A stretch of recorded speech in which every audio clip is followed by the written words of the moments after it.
खबर रोहतास जिले के तिलौथू प्रखंड से है, जहां आकांक्षी प्रखंड कार्यक्रम के तहत प्रखंड परिसर स्थित समाकक्ष में जिलाधिकारी की अध्यक्षता में समीक्षात्मक बैठक आयोजित की गई। बैठक के दौरान विभिन्न विभागों की ओर से संचालित योजनाओं और प्रखंड में चल रहे विकास कार्यों की प्रगति की जानकारी जिलाधिकारी को दी गई। वहीं प्रखंड विकास पदाधिकारी अंकिता जैन ने नीति आयोग के आकांक्षी प्रखंड कार्यक्रम के तहत किए जा रहे विकास कार्यों की विस्तृत जानकारी दी। समीक्षा के दौरान जिलाधिकारी ने अधिकारियों को विकास योजनाओं को निर्धारित समय सीमा के भीतर पूरा करने और कार्यों में तेजी लाने के निर्देश दिया। उन्होंने कहा कि सरकार की योजनाओं का लाभ हर जरूरतमंद तक पहुंचाना और विकास कार्यों को गुणवत्तापूर्ण तरीके से पूरा करना प्रशासन की प्राथमिकता है।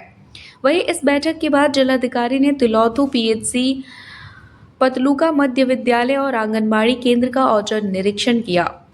इस दौरान उन्होंने स्वास्थ्य, शिक्षा और बाल विकास से जुड़ी व्यवस्थाओं का जायजा लिया और संबंधित अधिकारियों को आवश्यक दिशा निर्देश दिए। जिलाधिकारी के औचक निरीक्षण से संबंधित विभागों को भी हड़कंप मचा रहा। बताया जाता है कि प्रशासन के इस कार्रवाई का उद्देश्य सरकारी संस्थानों में व्यवस्थाओं को बेहतर बनाना और आम लोगों को बेहतर सुविधाएं उपलब्ध कराना है। सर, आकांक्षी प्रखंड के तहत समीक्षा बैठक की गई। सर, क्या क्या निर्देश दिए गए? सर, आकांक्षी प्रखंड आपको पता है, जैसे तिलौथू पूरे बिहार में 61 प्रखंडों में एक प्रखंड है और यहाँ पे संपूर्णता अभियान में गोल्ड मेडल भी प्राप्त हुआ था जो प्रथम फेज में। सेकेंड फेज में कुछ इंडिकेटर्स में कमियां हैं जिसको पूरा करने का निर्देश दिया गया।